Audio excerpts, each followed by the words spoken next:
kita panjatkan kehadirat Allah Subhanahu wa taala di pagi ini. Kita semua bisa berkumpul di tempat ini dalam rangka acara Faturaitinen DKM Pusdai Jawa Barat. Semoga dalam acara ini lancar, sukses, dan wasilah membawa keberkahan bagi kita semua.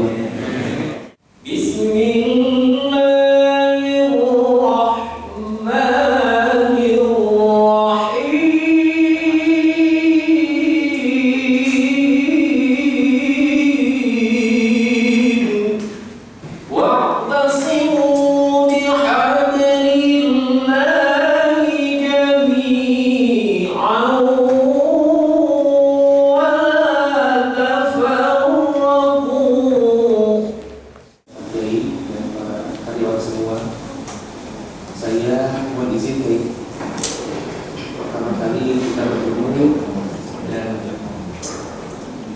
bersilaturahmi di Bandung, di Medan, merencanakan segala sesuatu di Pusdai Jawa Barat. Masih segar dalam ingatan saya. Dan ketika itu saya berpihak dari penerusan yang ada. Dan saya menyaksikan sendiri bagaimana Kiai merencanakan dengan sangat matang apa yang akan kita rencanakan. Kemudian dalam prosesinya beberapa hal yang menjadi catatan saya dan karyawan, bahwa kasih sayang, perhatian terutama pada Masjidus dari Jawa Barat ini sangat tampak sekali, karena kita mengarungi di tengah masa yang tidak terbayangkan sebelumnya. Kita menghadapi sebuah pandemi yang seyogyanya bagi masjid-masjid lain itu semuanya tidak melaksanakan kegiatan apapun, tapi Pusdai dengan kemudian bisa melaksanakan segala sesuatu yang sangat luar biasa. Waktu berjalan sedemikian cepatnya, tidak terasa 3 tahun 4 bulan saat ini.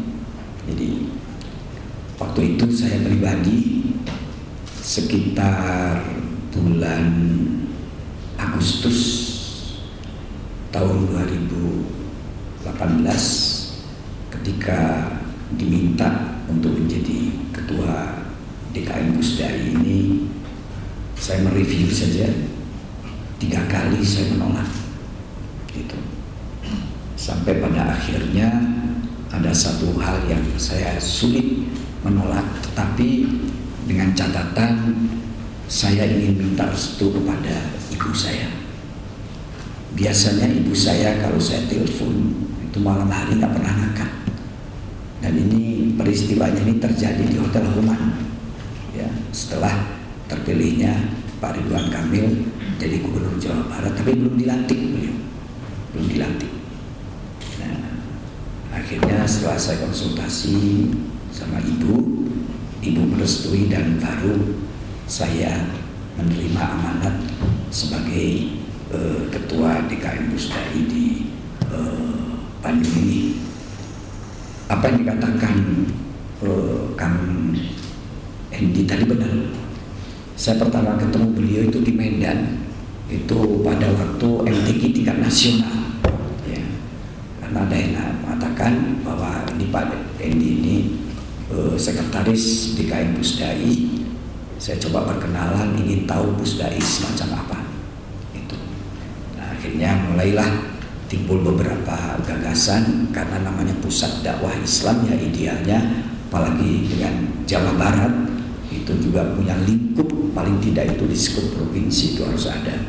Sehingga setelah dilantik, alhamdulillah bisa ketemu dengan Pak Eka, bisa ketemu dengan Ki Fatur Rahman, walaupun kami sama-sama di NU tapi eselonnya beda.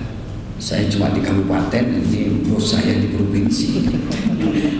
Ketemu di sini, ketemu Ustadz Dendi dan seterusnya.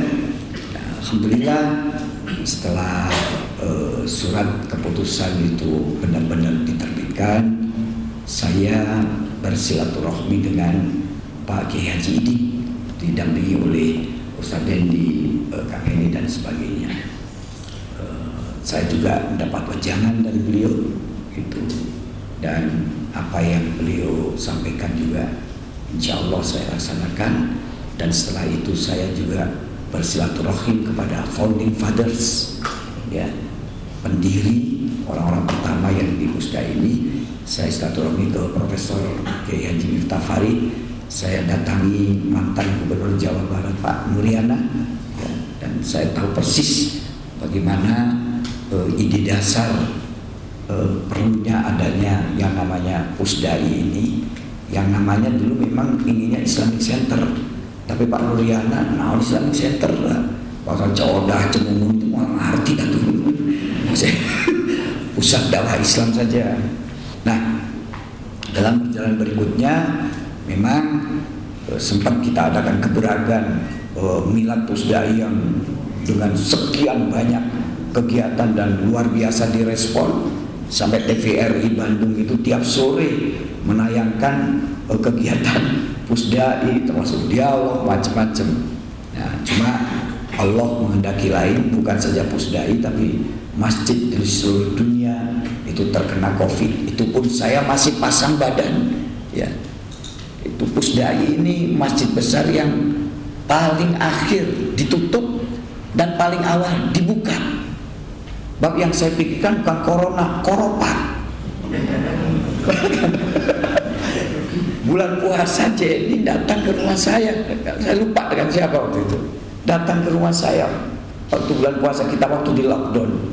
Jadi, saya tanya, Jen, dengan kondisi keuangan kayak begini, kira-kira kita mampu bertahan berapa bulan? Paling lama 4 sasi. Bayangkan kalau itu terjadi benar-benar, Pak Imron, kumaha PHK massal itu, ya.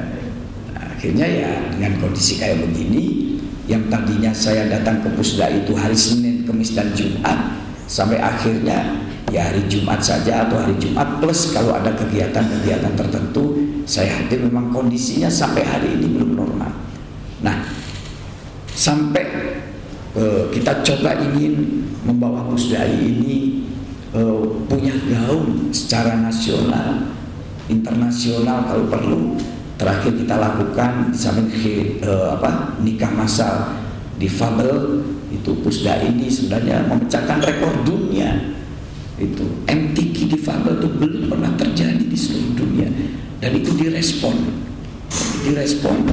sampai Sekjen Menteri Agama. Kita di ruangan ini menjadi saksi. Ini akan di take over oleh Menteri Agama, akan dijadikan program nasional maupun mungkin internasional. Tapi saya bilang waktu itu tempatnya harus di Pusdai, gitu, ya. Ini tidak lain ingin membawa Pusdai ini supaya sebenarnya idealnya ya benar-benar menjadi pusat dakwah, gitu. Ya, hari ini kami secara resmi pamit, terutama saya, Pak Eka, Pak Kiai Fatur Rahman, kemudian salam dari Kang Ramdan, itu Dr. Ramdan tidak bisa hadir hari ini, dan saya akan buat surat secara resmi kepada BPIC, kepada Gubernur, bahwa saya tidak bersedia untuk melanjutkan sebagai Ketua DKM Pusdai Jawa Barat, karena saya sudah ada tugas lain, dan tugas ini sangat berat.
Thank you.